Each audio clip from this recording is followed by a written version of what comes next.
Eu sou Marto Maués, eu sou de Macapá, vim muito jovem para cá, eu vim para estudar, para fazer faculdade. Meu sonho era ser veterinário.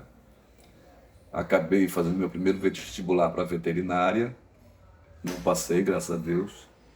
E depois quando eu comecei a fazer cursinho para fazer vestibular novamente, eu descobri que eu queria ser artista mesmo, não queria ser veterinário. Fiz um primeiro curso de teatro, uma oficina, e nunca mais parei de fazer teatro. Estreiei a minha primeira peça em 1982 e foi também o ano que eu passei no vestibular, que eu passei para letras, porque na época era o curso mais próximo, né, da arte que eu encontrei. O curso de educação artística, que era chamado ainda, não era um curso de arte, era curso de educação artística, era em plástica, né? E eu achava que eu não tinha habilidade para isso. Me arrependo que eu deveria ter feito esse. Aí, em 82, eu entrei para letras e só fui sair deste curso em 1993. Então, levei 11 anos para me formar. Então, sou formado em letras. Eu tenho 3 pós-graduações. Eu fiz uma especialização em arte e educação em Minas, na PUC. Eu fiz mestrado e doutorado em artes cênicas na Universidade Federal da Bahia. Então eu faço teatro há 41 anos e há 26 anos, 25, 26 anos, eu trabalho com palhaçaria. Eu dirijo um grupo, que foi o primeiro grupo de palhaços criados aqui na cidade, que são os Palhaços Trovadores. Na minha vida as coisas sempre acontecem meio que por acaso, né? E depois eu vou descobrindo aos poucos as conexões que havia, né? Então, eu comecei, quando eu entrei na escola de teatro, como professor, esqueci de dizer isso, que eu sou professor da escola de teatro, né? Vou fazer 29 anos na escola agora, no final do ano, como professor. Quando eu entrei na escola, uma vez, eu sempre fui muito interessado pelo cômico, né? Por comédia. Cheguei uma vez a fazer um curso com uma professora maravilhosa que trabalhava comédia, que é a Neide Veneziano, uma pesquisadora, principalmente de teatro de revista. Os primeiros livros sobre teatro de revistas no Brasil foram as pesquisas dela. Ela é diretora também. Eu conheci ela e conversei muito com ela sobre comédia, sobre como, que ela me estimulou muito, inclusive me estimulou a fazer mestrado. Foi a primeira pessoa que me estimulou a fazer mestrado. Então, eu sempre fui muito ligado nisso, sempre fui muito ligado em teatro de rua, né? E quando eu entrei na escola, eu estava meio saturado, né, das dificuldades que são de você conseguir pauta, conseguir um espaço para apresentar espetáculo. Eu vinha de um grupo muito bom que fez espetáculos muito importantes, que era o Gruta, né? Trabalhei muito tempo com o Henrique da Paz, dirigindo, criando espetáculos, né, e sonhando, né? Mas assim, a gente ia para o teatro, aí a luz era difícil, funcionários difíceis, tudo era muito difícil, né, de se conseguir. Eu estava meio saturado disso e eu queria fazer teatro de rua. Aí quando eu entrei na escola, os alunos vieram me procurar, querendo formar um grupo. A gente tinha feito umas cenas para um projeto que era o Arte pela Vida, que fazia uns espetáculos para angariar dinheiro para os portadores de HIV, né? E ajudar a família também. E eu uma vez até dirigi um espetáculo desses, um ou dois. Aí eu fiz umas cenas com esses meus alunos, e aí eles vieram me procurar porque eles queriam fazer um espetáculo, queriam fazer um grupo e tal. E só que eles queriam fazer Arthur, eles tinham conhecido o Arthur, e eles queriam fazer essas coisas elevadas e de vanguarda. Eu disse, olha, eu não é a minha vibe, não é a minha linha de trabalho, mas eu proponho para vocês que a gente comece da base, comece com teatro de rua e comece montando uma farsa. Aí nós pegamos, aí eles toparam, eu comecei a fazer uma preparação com eles e sugeri que nós montássemos o pastelão e a torta. E aí surgiu o grupo chamado Nós do Teatro. E nós chegamos a viajar, a participar de festival e tudo. E era assim, a gente montou o espetáculo, eram 4 ou 5 pessoas, eram 4, 5, a gente convidou uma pessoa para fazer uma percussão, depois eu fiquei fazendo essa percussão. A gente apresentou na Feira do Livro a primeira vez, quando a Feira do Livro era lá no Centur, não tinha nem figurino, era tudo roupa improvisada de brechó. E a estrutura do espetáculo era uma escada, que tinha umas rodas que a gente vinha empurrando ela, e essa escada era a casa do padeiro, né, e da sua mulher. Então, em cima da escada tinha uma janela que abria, assim, tinha um vaso. Embaixo tinha uma panada de laica com uma abertura no meio, que eles passavam, entravam e saíam, era a porta. Né? Era muito, muito interessante. Assim, a mulher do padeiro, tinha uma hora que ela abria a janelinha, falava com eles lá pela janelinha.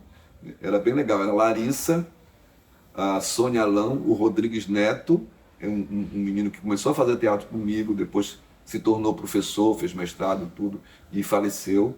E o Arnaud, né, que era do Rádio Margarida, não sei se ainda é, que é ator também, é palhaço, tem um palhaço muito bom também, e é diretor também de cinema,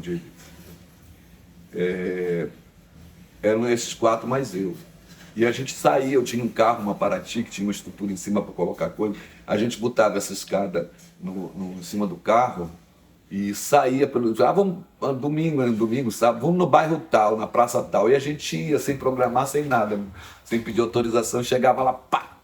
Apresentava quando a gente via, formava a roda, vinha a população assistir, a gente fez muito isso. Depois chegamos a viajar, a participar de festival e tudo. E num desses festivais, a gente se reuniu, o grupo se inscreveu e foi aceito. Foram vários grupos aqui de Belém, foi em Betim, em Minas. E é uma cidade próxima a Belo Horizonte, bem próximo. E era um festival da Confenata, que era a Confederação Nacional de Teatro Amador. Juntava as federações amadoras de teatro do Brasil inteiro, né?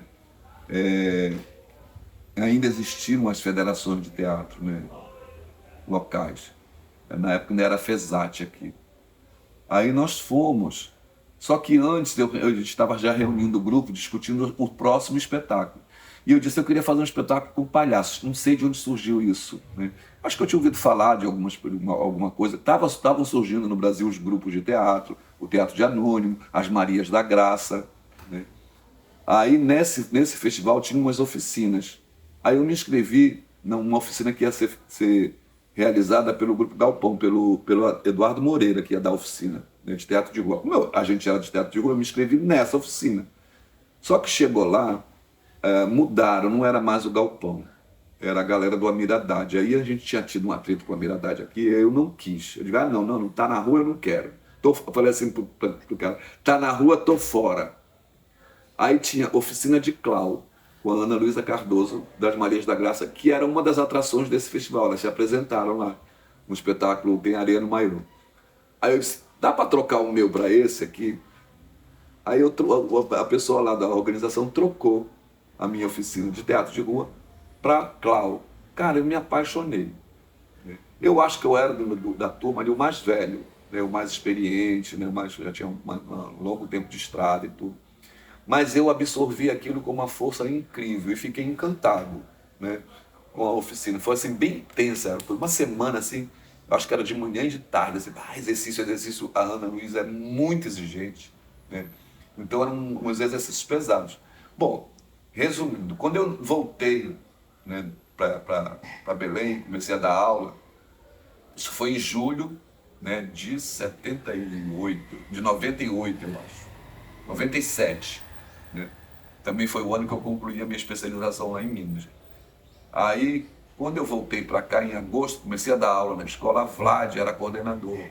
Aí, quando a gente estava em reunião, ela perguntou, tu terias condições de dar uma oficina de Clau? Eu disse, tenho. Olha a cara de pau. Eu disse, tenho. Aí, então, bora programar uma oficina. Aí eu disse, bora. Aí eu fui pegar todos os meus estudos de teatro, de oficina de teatro, de exercício, tudo, misturei com essa coisa da palhaçaria lá que eu aprendi nem se falava palhaçaria ainda, né?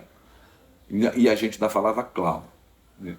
Aí misturei com essa coisa do que eu aprendi lá na oficina com a Ana Luísa, peguei um pouco dessa coisa do teatro de rua, das canções populares e tudo, também que eu tinha feito muito lá na minha especialização em Minas. Eu tive um professor maravilhoso, o Gil Amâncio, que a gente trabalhou muito essas cantigas, essas canções todas, que o Galpão também usa. Estava muito influenciado pelo Galpão, que era o meu grupo de referência já há muitos anos, que eu já tinha feito oficina com eles, assistido eles, né, há muito tempo. E lá em Minas isso se estreitou mais. Fiz esse caldeirão e dei minha primeira oficina, né? Essa primeira oficina tinha os alunos que participavam do grupo comigo, tinham alunos lá da escola e tinha outras pessoas também. Era um grupo grande. E a gente montou um resultado de oficina com canções populares, né? Algumas músicas que o Galpão usava, outras que a gente foi resgatando, outras que eu aprendi lá na minha especialização também. E juntei com umas trovas que falavam dos mitos e das lendas daqui da Amazônia, que era num caderninho produzido pela SEMEC, a antiga SEMEC, que era a Secretaria Municipal de Educação e Cultura. Esses cadernos, tem vários, né? Eles foram feitos na época que eu acho que o João Jesus Paz Loureiro era secretário, juntou um grupo que começou a pesquisar essa coisa da cultura popular. Isso era uma coisa nova em Belém, né? Eles fizeram um trabalho maravilhoso com isso. E muita gente passou, inclusive, a trabalhar direto com isso. Bom, enfim, a gente fez um resultado e apresentou no Curro Velho. Eu lembro bem que foi uma coisa tão engraçada, estavam apresentando lá, chegou um técnico do Curro Velho e pediu para a gente acabar, né? Porque estava longo. Cara, eu me estressei, cara. Eu disse, de jeito nenhum. E eu era funcionário também do Curro Velho, da Casa da Linguagem. Eu disse, não, cara, que desrespeito, eles vão fazer até o final. Eles vão até o final, já vai acabar. Te acalma aí, sabe? A tia, te acalma. Mas foi horrível isso. Bom, olha a loucura. Eu não sei se estou falando demais, tá? Aí a gente fez isso. Logo em seguida ia ter a primeira feira panamazônica do livro, ainda lá no Centur. E um técnico de lá, que era meu amigo, me ligou e disse, olha, a gente está criando um espetáculo regionalista. Tu tens, né? Aí eu falei assim, olha, eu não tenho, mas eu faço. Eu me lembrei desse resultado, né? Aí ele pegou e disse, ah, legal, quanto é? Aí eu falei, na época, acho que eu falei, 1.500. Aí eu falei assim, qual é o nome do espetáculo? Eu disse, é Sem Pecônia Eu Não Trepo Nesse Açaizeiro. Veio o nome assim, pá. Aí ele está fechado. Aí eu reuni a galera que fez a oficina comigo, que trabalhava comigo, os grupos, né? Tinha a Nós do Teatro e tinha também o Alfabumba Meu Brecht, que era um grupo formado por ex-alunos da escola que eu dirigi os 2 últimos espetáculos deles, de formação, né? O curso tinha 3 anos, era um curso livre, né? Era a turma do Marcelo Vilela, do Jorge Torres, né? Eles formaram um grupo depois e eu era o diretor desse grupo também. Então, na época, eu estava dirigindo, na verdade, nessa época, eu dirigia 3 grupos. Tinha também a companhia que virou depois os Notáveis Claus, né? Que eu acho que é Gente de Teatro. Eles são mais. O Gente de Teatro é mais antigo que os Trovadores, surgiram antes dos Trovadores. E eles comemoram o aniversário dos Notáveis Claus como se fosse o Gente de Teatro, porque eles usam o CNPJ. Mas os Notáveis Claus surgiram depois dos Trovadores. Uma vez eu chamei a atenção deles sobre isso. Eu acho feio mentir sobre a própria história. O João tentou sair um pouco pela tangente, mas eu digo, meu amigo, a gente conhece você. Enfim, pode botar essa porra no vídeo mesmo. Aí, essa galera que fez a oficina, eu chamei essa galera e disse, olha, me ligaram da época, era Secult ainda, era Secult, não tinha fundação, se eu não me lembro, era tudo Secult. Para montar um espetáculo na Feira do Livro, eu topei, é isso, vocês topam fazer, a gente pega esse resultado da oficina e amplia, né? Aí toparam, aí a gente pegou esse material, foi para a sala, a gente ensaiava na escola de teatro de 11 horas da noite até 1 da manhã. Todos os dias. Eu terminava a minha aula e a gente ia, e a galera também terminava a aula, quem não era da aula chegava às 11 horas e a gente ia trabalhar. Aí a gente conseguiu fazer uma estrutura legal, criamos outras cenas e tudo, né? Mas entradas que a gente usa até hoje. E esse espetáculo estreou no dia 8 de novembro de 1998, lá no Teatro Margarida Esquibazapa, e foi um choque. Eu acho que eram uns 12 palhaços, me falha a memória, estou só contando depois.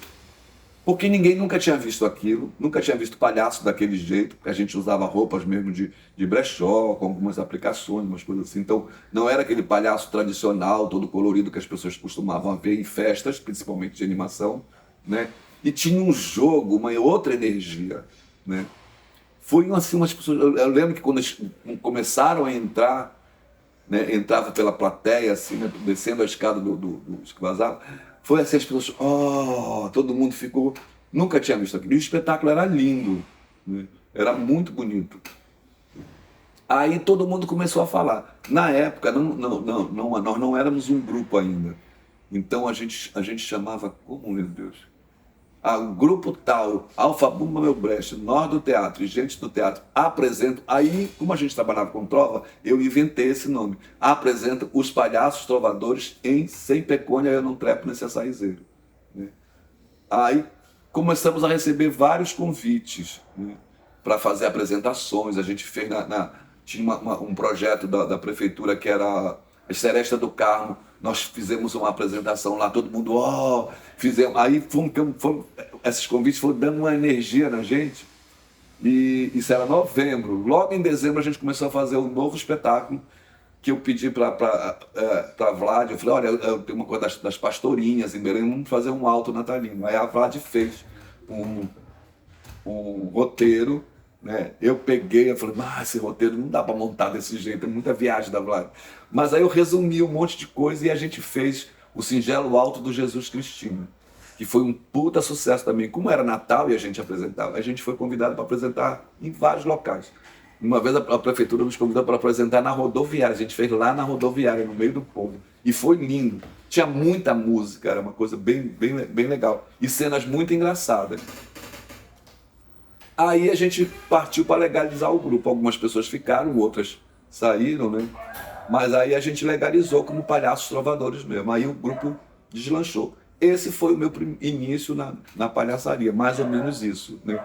Quando eu fui dar a oficina também, a primeira oficina, na época não existiam livros sobre palhaçaria, sobre palhaços, era muito difícil. O que eu fiz? Eu fui nos sebos e fui procurar em site. A internet também era uma coisa que não tinha muita informação, né? Eu acho que nem existia o Google ainda. Tinha uns mecanismos de buscas que a gente chamava, escavador, não sei o que e tal. Aí eu fui nesses mecanismos, digitei a palavra clau e vi o que vinha. A primeira coisa que eu pesquisei era um site, se chamava site na época, mas era um site chamado The Cloud of Fame, né? Era o Hall The Cloud of Fame, o Hall dos Clowns famosos, da fama dos clowns. Aí tinha um monte de textos sobre clown ali. Em inglês, eu peguei esses textos, tinha um amigo fodaço em inglês, fodaço é feio, tinha um amigo muito bom em inglês, e ele traduziu esses textos para mim. Aí eu fui ler sobre palhaço. E uma amiga tinha um livro, me deu esse livro que eu tenho até hoje, que chama Hoje Tem Espetáculo. Foi um livro editado pelo antigo Inacem, que depois virou a Funarte, né? Esse livro é do... o nome dele me falha agora, mas ele depois lançou um outro livro maior. Esse foi meu primeiro livro sobre palhaço, sobre circo que eu li na minha vida. É um livro muito bom ainda hoje, né? Depois esse mesmo autor, depois eu lembro o nome dele, a Funarte lançou um livro dele chamado... O Circo, ou o Clown. É um livro grande, bonito, que tem várias fotos e mostra as famílias todas circenses e as famílias os palhaços do Brasil e tudo, desde a origem, os primeiros europeus que chegaram por aqui e tal. Fala do início do circo, fala um pouco das pesquisas. Tem muito texto da Maria Alice Viveiro de Castro, que ainda não tinha lançado o livro dela, mas já era uma pesquisadora. Tem um texto muito bom sobre o Benjamin de Oliveira, também, que eu acho que foi uma entrevista que a Maria Alice fez, não lembro se foi ela ou se foi ele. Enfim, foram os primeiros materiais que eu comecei a ler sobre palhaço, né? Aí fui pesquisar, fui atrás, né, ler coisas, fui em outros sites, tudo quanto é texto. Depois eu fui nos sebos, consegui encontrar vários livros antigos ainda sobre circo, né? E aí fui montando um acervo. Hoje eu tenho um acervo muito bom, né? Dificilmente tem um livro sobre circo, sobre palhaço que eu não tenha, né? No ano seguinte também teve uma coisa legal que eu fiz. Eu fui, logo depois dos Trovadores, quando a gente fez... Aí a gente fez no ano seguinte, a gente estreou o Alto, né, no final do ano, e fez até o janeiro. A gente sempre encerrava a temporada em janeiro, no dia 6 de janeiro, que é dia de Reis, né? A gente fazia a última apresentação do Alto. Aí nesse ano seguinte, a gente montou... Eu pedi um outro roteiro para a Vlad, sugeri para ela, que eu lia muito sobre cultura popular, né? E eu disse, olha, teve uma época que eu tinha entrevistado um cara do Boi Bumbá. Eu já tinha sido repórter, né? E ele falou muito para mim sobre a rivalidade que existia entre os grupos de boi, né? Então, um não podia encontrar o outro. Inclusive, teve uma época que eles foram até proibidos pela polícia de se apresentar. Por quê? Eles botavam armas nos instrumentos, né? Arma branca. E quando eles se encontravam, tinham brigas que beiravam a morte mesmo. Não sei se chegou alguma vez a ter morte, mas ia para a polícia, porque eles puxavam faca e era um quebra-pau danado. Aí eu falei para. Bom, eu era louco para aquele espetáculo Romeu e Julieta do Galpão, né? Aí eu queria montar um Romeu e Julieta com palhaços.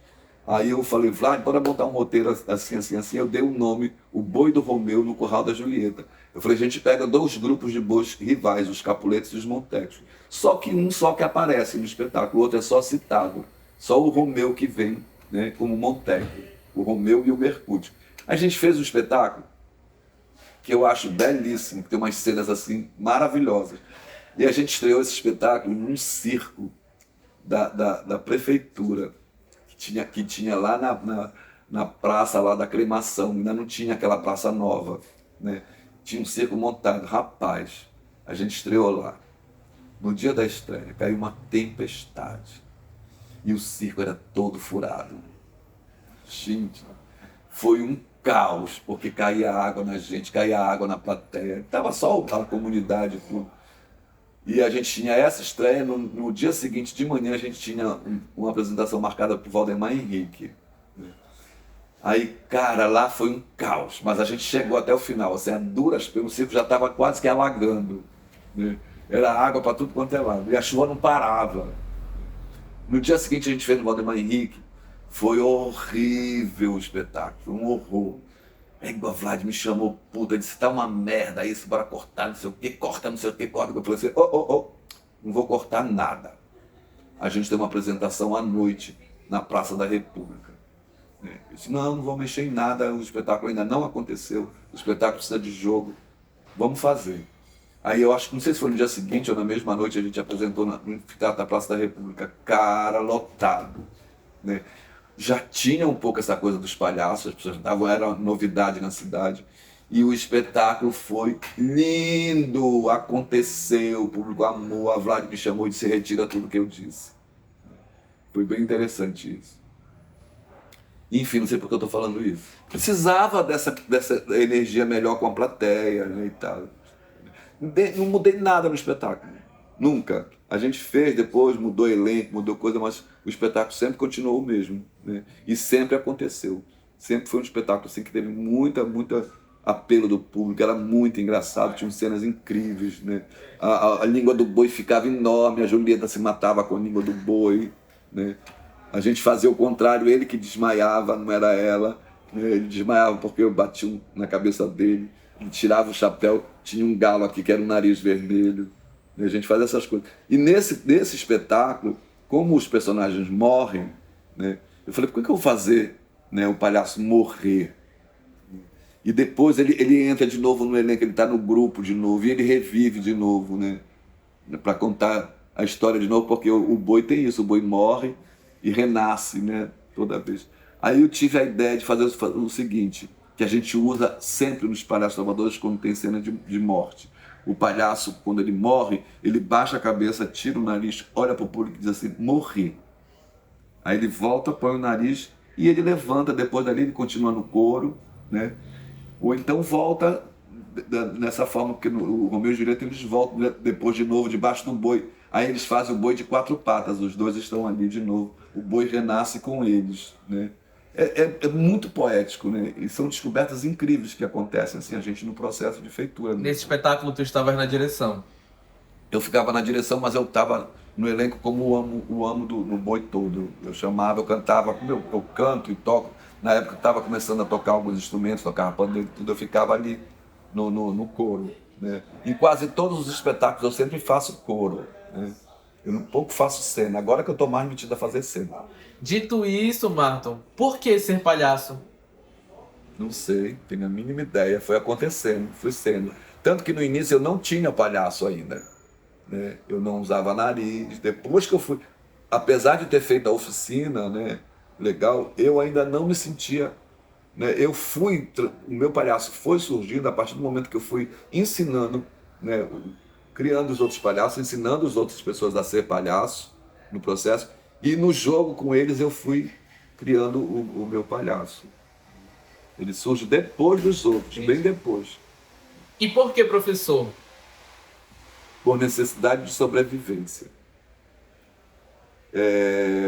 Na verdade, quando eu comecei a fazer teatro, eu larguei a faculdade, né? Aí eu comecei a trabalhar com o teatro mesmo. Tem uma história muito interessante. Eu fazia teatro e a gente era muito convidado para fazer apresentações. E a gente ia, sabe essa coisa de você ir empolgado, fazer as coisas de graça? Um dia, eu estava no Gruta ainda, convidaram a gente para fazer uma apresentação num evento lá na universidade, lá no pátio da reitoria. Aí, porra, a gente sai de casa, né, de ônibus, cheio de tralha na mão, sacola, vai lá. Aí fomos, eu, Henrique, né, uma galera do Gruta. Chegamos no pátio da reitoria, não tinha ninguém. Aí procura daqui, procura dali. Cancelaram o evento e não nos avisaram. Cara, eu fiquei com ódio. Aí eu falei, nunca mais eu saio da minha casa para fazer nada de graça. Se quiserem o meu trabalho, agora vão ter que pagar. Qualquer coisa, né? Aí nunca mais, eu sempre cobrava. Ah, tu pode ler um poema? É tanto. Tu pode vir aqui fazer uma cena? É tanto. Desde aí eu comecei a ver que as pessoas só te valorizam quando elas estão te pagando. Aí eu comecei a ganhar dinheiro com teatro. Não muito, mas um dinheiro que dava para ajudar a pagar as contas aqui e ali. Até arranjar um emprego, eu estava desempregado.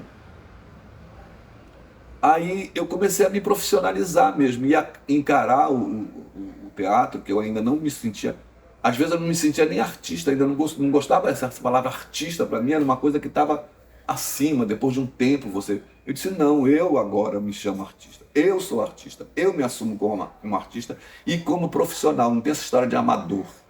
Eu sou profissional, eu só faço as coisas se me pagarem. Aí eu comecei a ganhar dinheiro, eu lia poemas, eu era contratado para ler poemas. Né? Sou até hoje, para fazer cenas, para fazer um monte de coisa. Né? Ganhei muito dinheiro com isso. E o palhaço surge nesse momento que eu falei ali. Na época que talvez eu tenha... Não, eu falei, né, que eu tinha um grupo de teatro de rua e que eu tinha dito que a gente ia, no próximo espetáculo a gente ia fazer, cada um ia fazer um palhaço sem saber muito para onde ia, essa coisa da palhaçaria, e coincidiu de ter a oficina, né? Mas você me perguntou sobre professor. Isso. Aí, depois de 10 anos trabalhando com teatro, tinha a Casa da Linguagem, eu propus uma oficina lá. Eu ainda não trabalhava lá, eu trabalhei 11 anos lá. Aí eu propus dar uma oficina de teatro. Eu usei muito como base o livro do Boal, o 200 exercícios para o ator e não ator, com vontade de dizer algo através do teatro, e depois ficou resumido só para 200 exercícios. Né?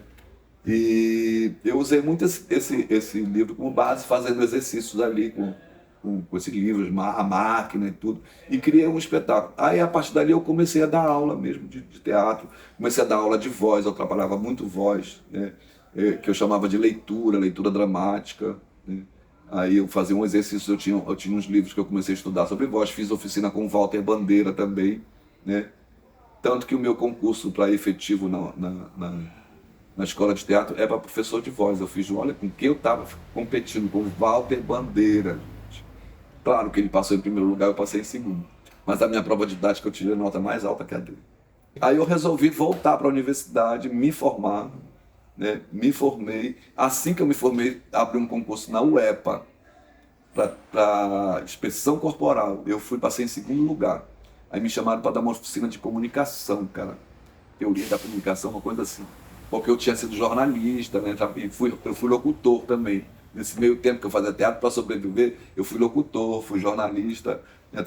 Inaugurei aquela Rádio Cultura FM. Eu fui do primeiro time de locutores, depois eu trabalhei no Jornal Liberal. Eu trabalhava num suplemento chamado Jornal dos Bairros, que era muito interessante. Aí, depois eu fui para a TV Cultura, fiquei 4 meses, né?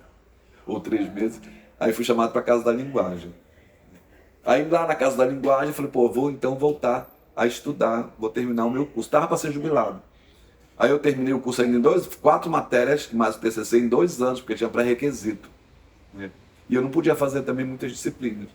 Aí fiz o meu TCC sobre o projeto de leitura da Casa da Linguagem, né? Eu acho um trabalho super bonitinho, com a orientação da Maria Lúcia Medeiros, que foi minha professora lá, e era minha amiga e também era consultora da Casa da Linguagem. Né? Que além de professora, ela era escritora maravilhosa. Aí me formei, assim que eu me formei, fiz o concurso da UEC, passei em segundo lugar, fui chamado, trabalhei lá uns 4 meses, foi quando abriu o concurso para a Escola de Teatro, para a História do Teatro. Eu passei. Aí fiquei 2 anos na Escola de Teatro como professor substituto de História do Teatro. Aí eu já fui também fazendo um monte de coisa, né? Não só História, já fui dando um monte de disciplina. E depois eu fiz concurso pré-efetivo. Na época a gente chamava Voz e Dicção ainda. Né? Aí foi o período que a escola foi se reestruturando, mudando o curso de 3 anos para 2 anos, experimentando um modelo primeiro, depois esse modelo foi aplicado no curso técnico. Né? A gente primeiro fez esse modelo, era um curso livre, de 3 anos, ainda com um currículo muito pesado, muito defasado. A gente resolve fazer uma reestruturação, transforma o curso para 2 anos, porque a gente viu que chegava em 3 anos, tinham 3 alunos, 2 alunos. Teve turma que formou com 2 alunos. Né? Aí a gente reestruturou, fez um curso mais compacto e criou aquelas disciplinas bimestrais, né? Que é o modelo que ainda vigora no curso técnico. Esse modelo depois foi transformado no curso técnico. Né? Foi quando começou a entrar mais dinheiro, inclusive, né? Para as produções e tudo. Aí você vê que começam a surgir produções muito melhores, né? na escola de teatro. Aí o segundo passo foi, vão todos os professores fazerem mestrado. A gente fez a parceria com a Bahia, com o Bião. Eu e a Vlad participamos de um evento em Minas chamado ECUM. E a gente conheceu o Bião lá e ele fez uma explanação sobre a pós-graduação da Bahia, que era a melhor nota na época, ainda é, eu acho, do Brasil. Né? A nota dada pelo MEC. Né? Enfim, aí, que é mais antigo lá. Né? Aí a gente foi fazer o mestrado, todos os professores saíram para fazer o mestrado. Na volta do mestrado a gente começa a elaborar a graduação. Aí surge a graduação. Eu lembro que quando eu era muito jovem, uma casa que a gente morou em Macapá, uma casa alugada de madeira, era uma casa de um espanhol. Esse espanhol tinha uma padaria nos fundos dessa casa, que na época que meu pai alugou era só uma estrutura, né, em Acapu ainda, mas era uma estrutura enorme, tipo um galpão. Né? E ali eu ia assistir os circos, eu montei um circo, cara. Olha que louco. Eu montei um circo lá e fazia apresentações para as galeras próximas, né? E sabe aquele rola-rola? Eu aprendi a fazer aquilo e eu era muito bom.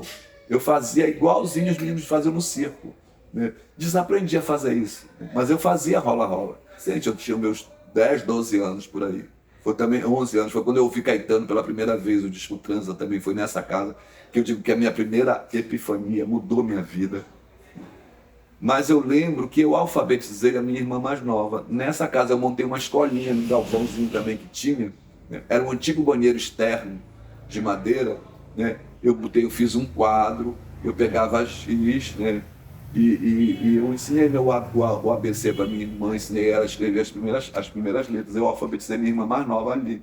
Então essa coisa de ser professor já é uma coisa minha. Eu sempre quis, sempre fui assim. Sempre gostei de ensinar as coisas para as pessoas. Na escola eu ensinava meus alunos.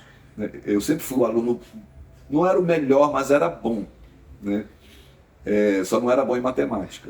Meu irmão me ensinava matemática, eu fazia todos os outros trabalhos para ele. E dava as colas das outras disciplinas para ele também. Ele me dava cola de matemática. Se eu pudesse sobreviver só como artista, seria uma maravilha. É o sonho. Mas eu tive a sorte de ser professor da arte que eu pratico. Aí eu acho que foi muita sorte. As coisas aconteceram nos momentos certos, eu aproveitei as chances que vieram.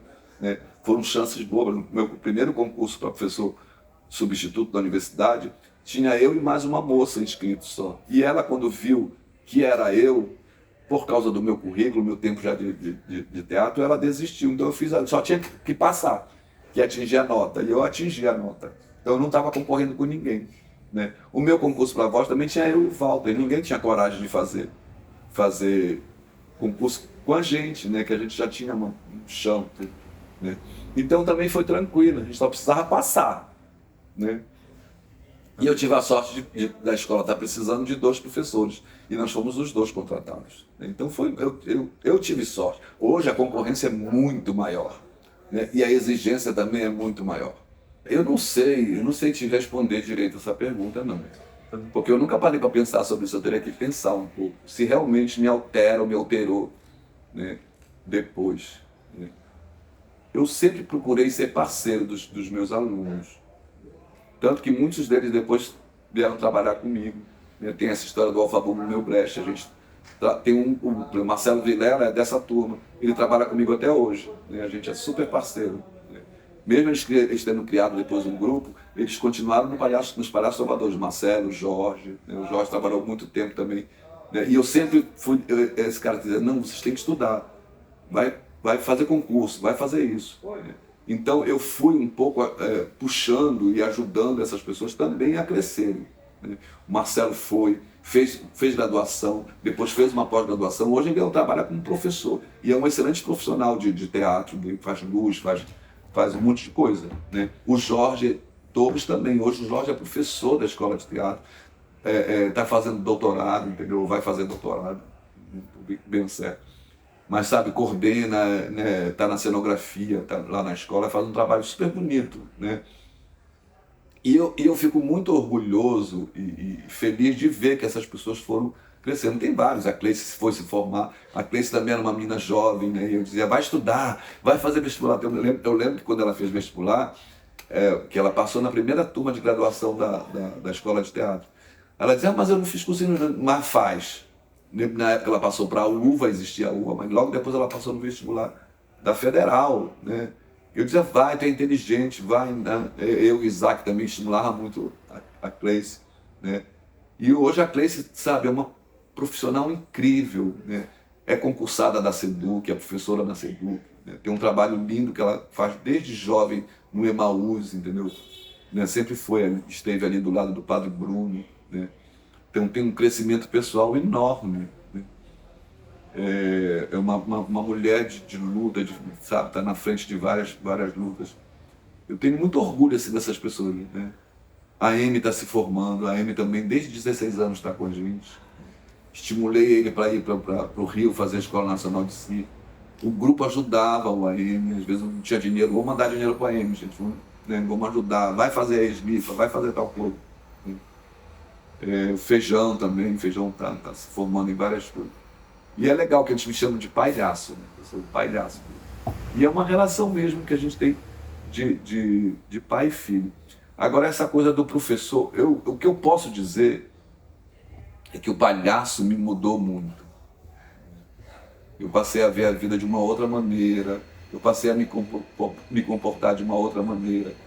Eu acho que eu melhorei sim como professor depois do palhaço, porque se o palhaço me transformou como ser humano, ele com certeza me transformou como pessoa. E eu sinto que hoje, essa coisa que eu disse, que eu sempre procurei ser amigo dos meus alunos, eu sou muito mais. Eu sou muito mais compreensivo, eu sou muito mais carinhoso, eu sou muito mais amigo dos meus alunos, mais do que eu era. Eu tinha umas coisas meio radicais, meio ranzinzas antigamente. Hoje eu sou mais amoroso, isso eu tenho certeza. Né? Talvez tenha sido realmente, talvez não, acho que foi o palhaço mesmo, que me mudou como professor. Eu tenho hoje, apesar de eu não querer mais ser professor, eu estou louco para me aposentar, eu estou cansado de dar aula. Não que eu não goste de dar aula. E, engraçado, eu saio daqui de casa os meninos. Cara, eu saio de casa chorando, daqui hoje tem aula, ai meu Deus. Mas quando eu chego lá, que eu começo a dar aula, eu vou embora, eu passo do horário, falando, nossa, eu queria sair mais cedo hoje, mas quando eu vejo, eu passei do horário, porque os alunos estimulam também. Essa troca é muito, muito rica. Imagina, eu estou com uma turma de 35 alunos. Fazer exercício de voz com cada um é muito cansativo. Às vezes eu vou para lá com dor e saio de lá curado. Isso eu acho muito legal. E é uma coisa que eu digo sempre para os alunos também, né, que fazem teatro. Teatro, ele não é terapia, mas ele em si é terapêutico. Ele tem um conteúdo terapêutico. Mesmo que existe teatro terapêutico, mas o teatro já é em si terapêutico. Então, quando você faz, você se cura sem estar fazendo terapia. Mas você pode fazer teatro terapia também, que é uma outra pegada, né? Mas eu falo isso por experiência mesmo. Eu lembro de vezes que eu fui ensaiar, porque ensaio a gente não pode faltar. E se você é o diretor, então não pode faltar, senão quebra todo mundo. Eu fui ensaiar com febre e com gripe. E terminou o ensaio, eu não tinha coriza nenhuma. Eu estava curado, a gente saía de lá e ia tomar uma cervejinha no bar. Para continuar, porque tem um ensaio que acontece no bar. Eu fazia muito isso quando eu tomava uma cervejinha. Às vezes chegava no ensaio, ninguém estava com energia para ensaiar. E eu percebia isso. Aí eu dizia, gente, hoje o ensaio vai ser no bar, vamos pro bar. A gente ia, tomava cerveja. E todos os nós que o espetáculo tinha eram resolvidos ali. No dia seguinte a gente estava com o espetáculo andando mais. Entendeu? Então eu acho também que esse processo de ensaio tem um momento que você precisa parar, quebrar aquilo, dar uma relaxada, chutar o pau da barraca, ir mesmo para um bar ou então para uma lanchonete, sei lá. Faz uma farra. E nessa farra você vai falando sobre o processo e o processo no outro dia. E muitas coisas surgem ali na conversa, né? Porque é um momento que precisa mesmo. E não é a conversa lá da sala, que aquela conversa às vezes é dura. É a conversa fora mesmo. É uma conversa que precisa sair mesmo do ambiente, para você criar mais. Eu sou uma pessoa muito aberta. Até pessoas que são escrotas comigo, quando me ligam eu estou pronto para atender, né? Porque eu tenho uma coisa comigo, que eu falo assim, o mal que fizeram, que fazem, ou vão fazer, ou fizeram comigo, é porque essa pessoa precisava muito fazer isso, né? E eu recebo isso e devolvo de forma amorosa. Nem sempre, porque eu não sou também esse santo, né? Mas muitas vezes eu devolvo, né? Eu dou o troco de forma dadivosa, né? Eu continuo dando a mão, eu continuo ajudando e tal. Eu sei quem são as pessoas, né? Não desconheço elas, nem desconheço o que elas fazem ou fizeram. Mas eu devolvo, né? Tem uns que a gente vai manda a merda mesmo pro resto da vida, tem que apagar mesmo da nossa relação.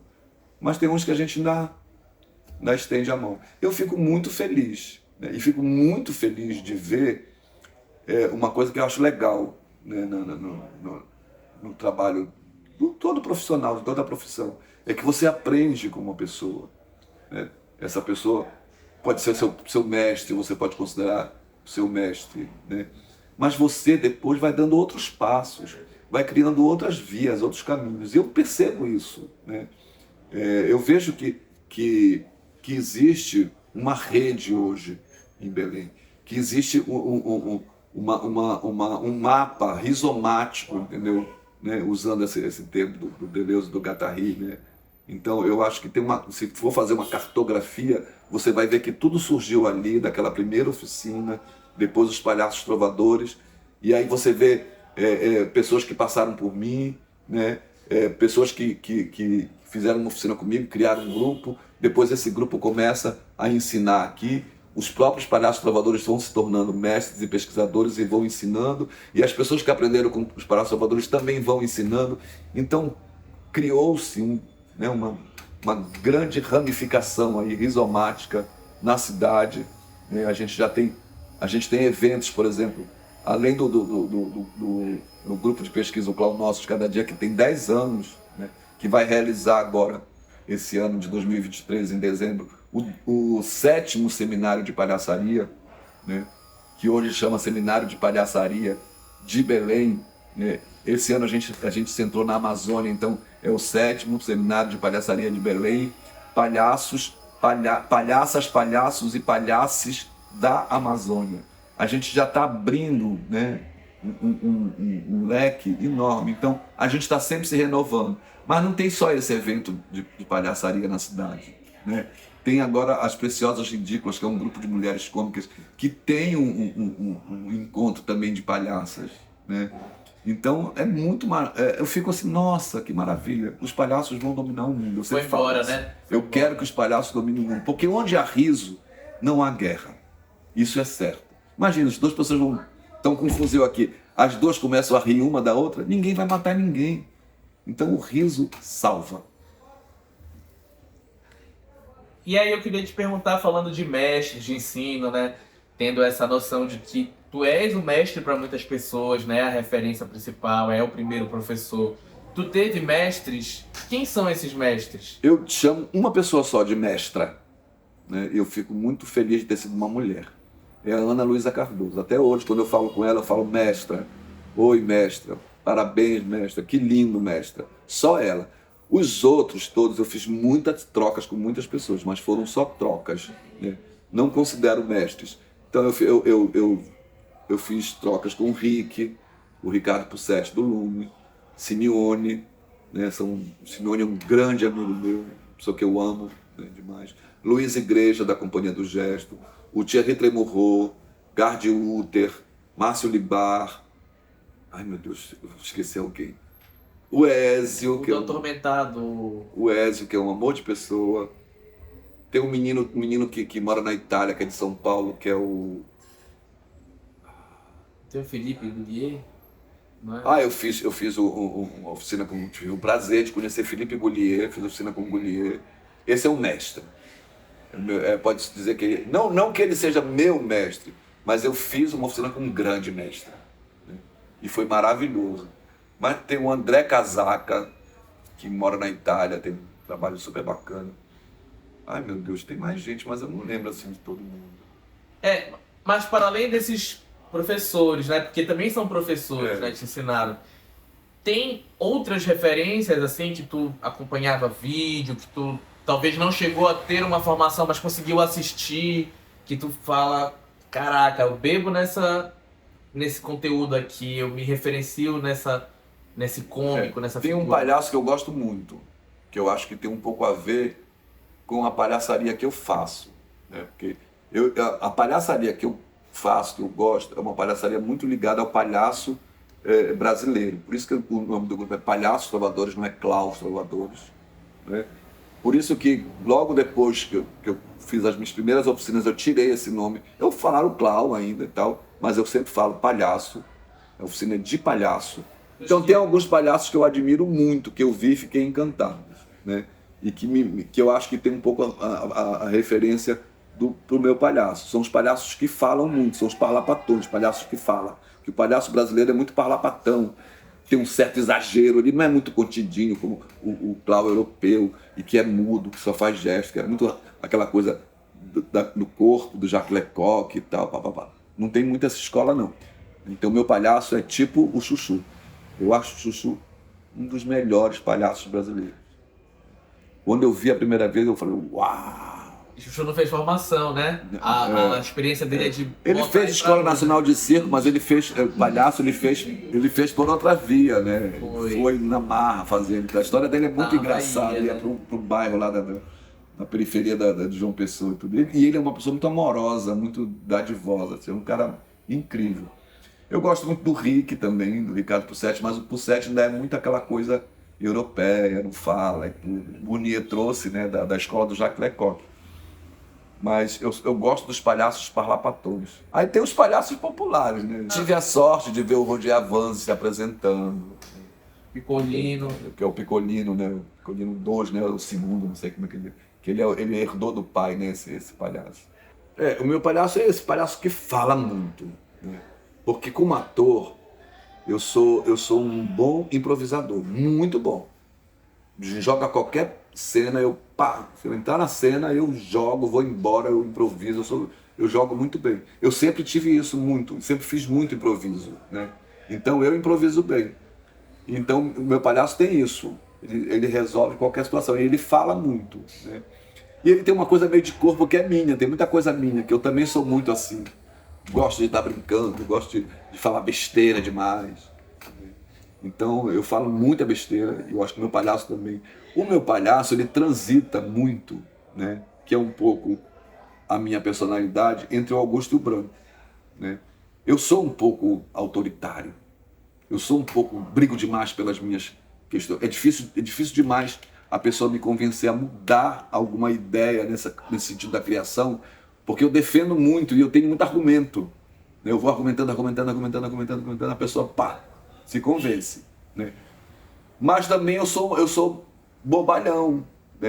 Eu também sou alguns, porque não sou só eu, né? Muita gente fala, né, que pesquisa. A gente é Augusto e Branco. Ninguém é uma coisa só. Né? Essa ideia maniqueísta demais, né, da vida e também do palhaço é muito louca. Né? Os palhaços, né, esses novos palhaços, eles não têm muito essa coisa de eu vou fazer só um Branco, eu vou fazer só um Augusto, do tipo fixo. Né? A gente faz, dependendo da cena, a gente é uma coisa ou outra. Né? Eu funciono nas duas, eu já experimentei muito nisso. Então, se a gente fosse falar de um estilo, seria esse palhaço brasileiro, né? Verborrágico, né? Da piada. Eu gosto da palavra parlapatão, acho linda essa palavra. Uma coisa também que te vê nessa comédia popular daqui também, né? Do Matuto, dos Matutos. Comentando em cima, Meu primeiro projeto de mestrado era uma relação da matutagem com os palhaços. Foi meu primeiro projeto de pesquisa. Eu já li o teu artigo, né? Que é da... Eu escrevi artigos, estudei muito os Matutos, eu tenho um monte de vídeo deles. Vídeos em VHS, tem um monte. Eu ia conversar com eles, conhecia a Dona Páscoa, que era uma matuta, uma velhinha que fazia adolescente. Ela era filha. Ela dava um show. Aquele outro que era do Tentem, como era o nome dele, meu Deus?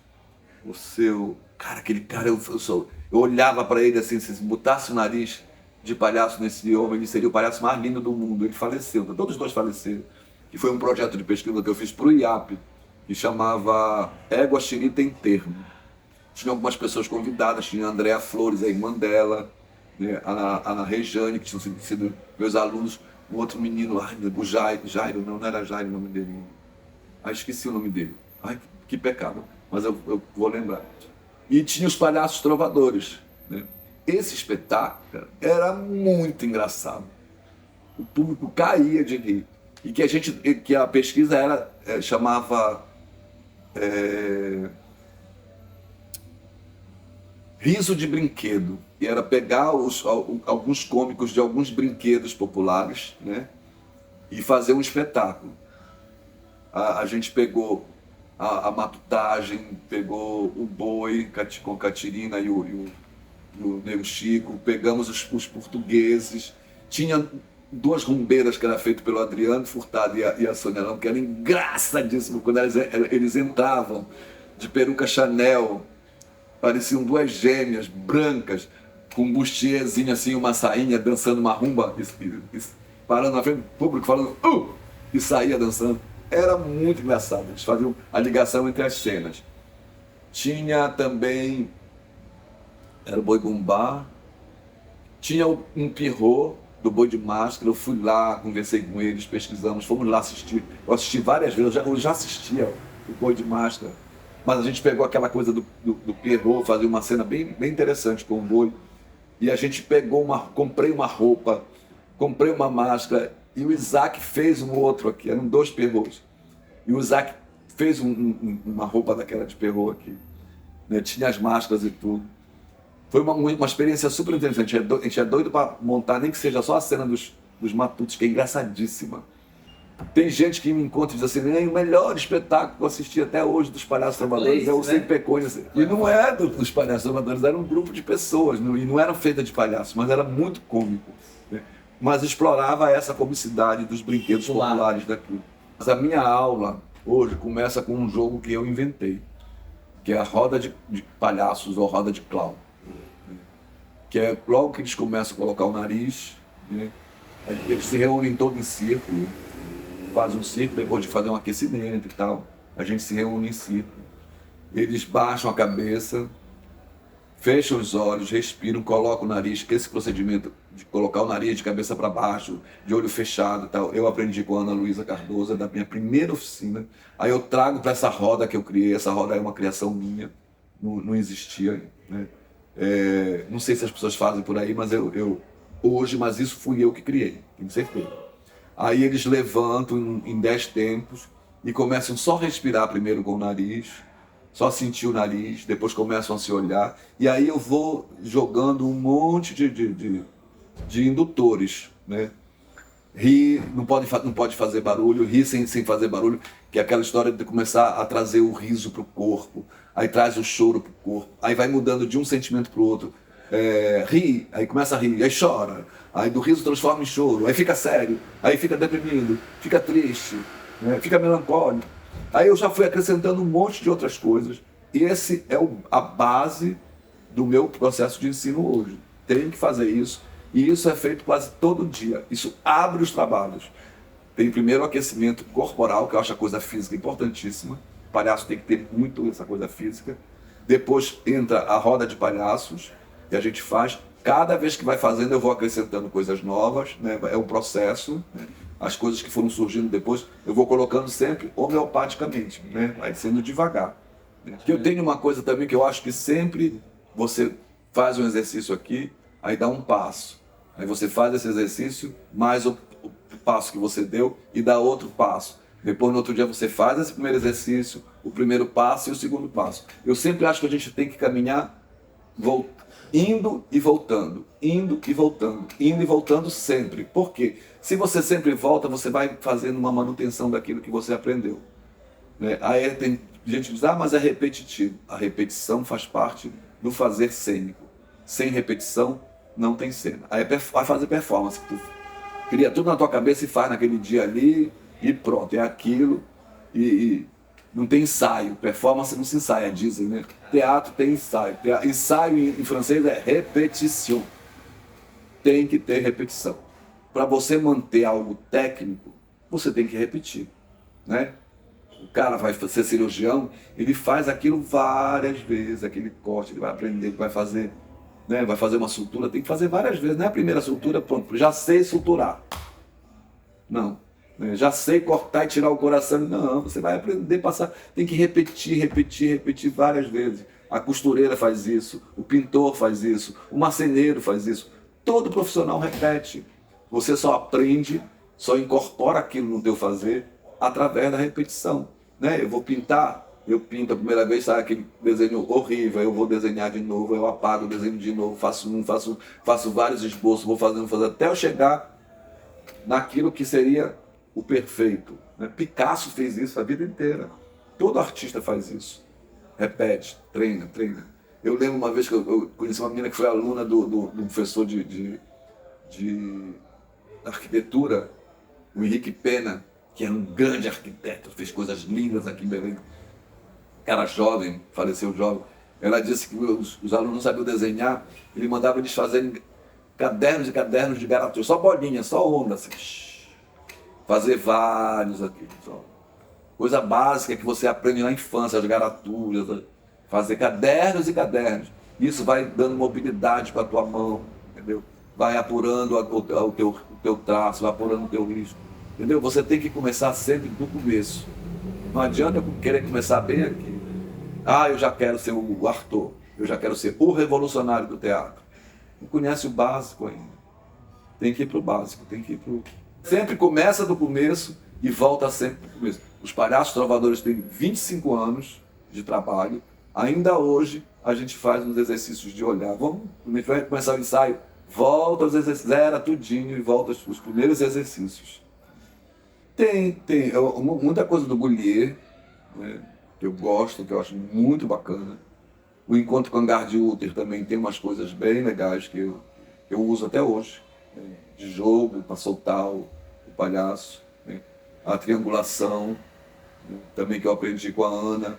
E eu tenho uma coisa assim, quando eu aprendo um jogo, que eu começo a fazer, eu vou descobrindo coisas que tem no jogo que você pode ampliar. E eu vou reinventando esses jogos. Já fiz muito isso. Infelizmente, eu não tenho o hábito de anotar. Eu não só reinvento os exercícios, como também eu invento exercícios. Já inventei vários. Né? Que aí hoje eu não sei por onde eles foram. Né? Às vezes eu consigo me recordar e eu faço de novo. Mas eu precisava ter anotado isso. Mas mesmo às vezes quando eu retorno a lembrança, eu esqueço de anotar. Mas tem uma coisa de cantar uma música, uma língua que não é a sua, que eu fiz com mulher, que eu acho muito Camelô, né? Não, bota uma música em francês, faz a gente ouvir, por exemplo. Mas você não pode dominar a língua. Se for uma pessoa que saiba francês, não pode fazer em francês. Aí você tem que colocar uma música em japonês, em russo.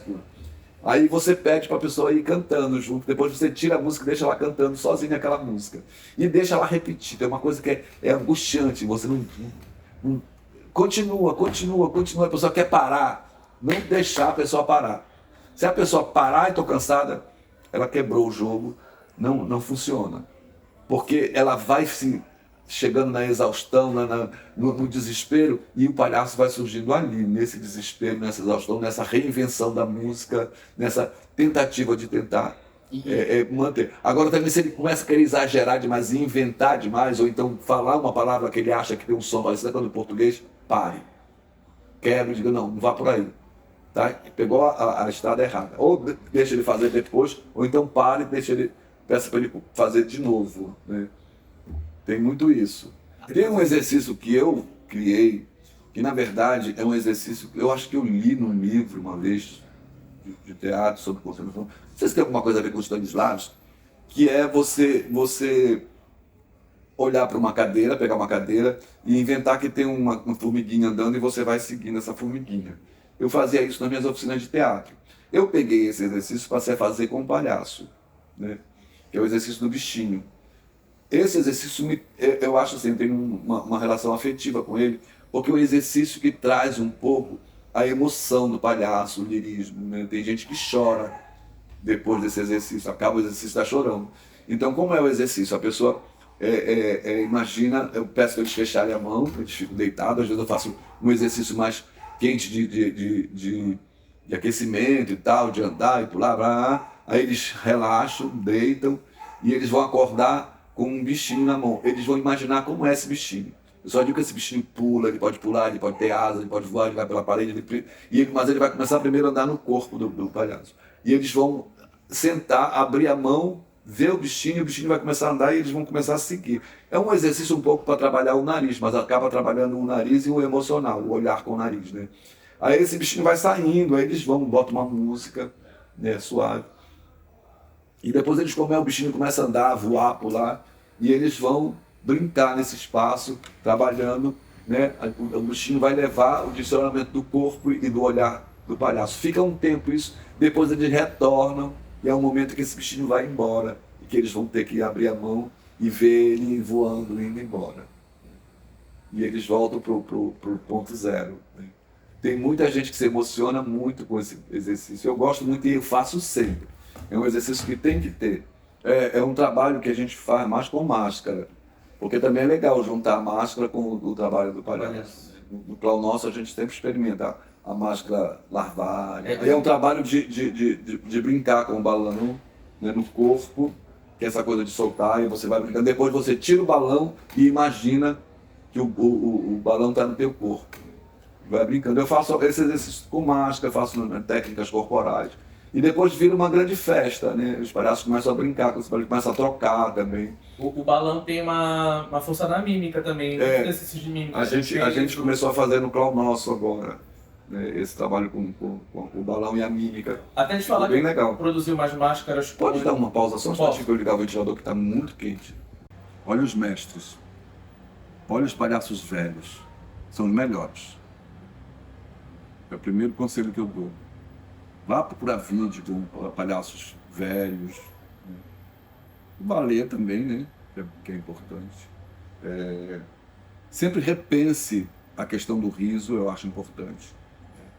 A gente ri de tudo, como diz a Maria Alice Medeiros de Castro, mas a gente precisa ter ética também no riso. Então, a ética do palhaço eu acho importantíssima. Né? A gente tem que rir com os outros, né?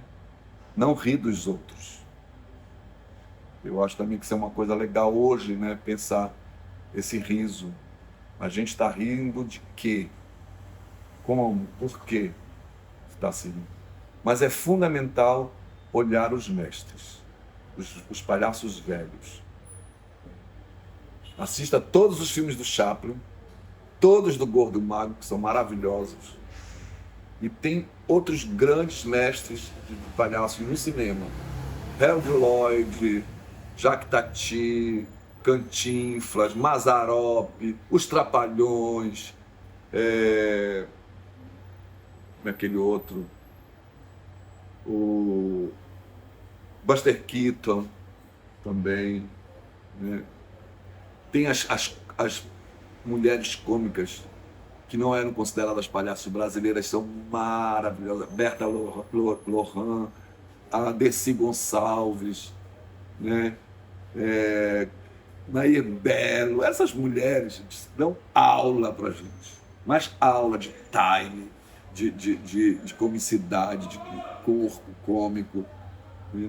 Então, vejam essas pessoas. Assistam os filmes, tem uns filmes da Atlântida, das Chanchadas, mas Grande Otelo. Grande Otelo para mim é um rei.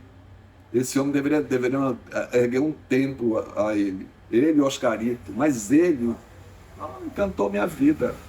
Era genial, genial.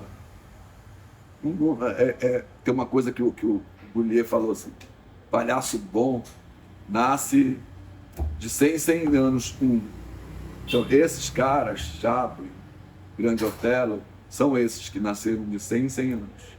São as raridades, são os palhaços raros. A gente aprende muito olhando os grandes palhaços, os mestres. Então acho que para começar tem que ter humildade. Eu não sou bom, não vou ser o Chaplin, posso até querer ser, mas não vou ser. Mas eu tenho que olhar para eles, tirar o chapéu, baixar a cabeça, reverenciar. Eu reverencio muito essas mulheres, né? Que eu acho, nossa, aprendi muito com muitas mulheres. Eu sempre aprendi mais com as mulheres do que com os homens. Por isso que eu tenho orgulho de ter uma mestra. Foi uma sorte. Eu sempre tive muita sorte na vida. Sempre tive sorte. Eu tive amigos, amigas, mulheres importantíssimas na minha vida. Maria Lúcia, Maria Silvia e Maria Regina. Foram as 3 Marias mais importantes da minha vida. Além da minha mãe, que não era Maria, mas era Glória.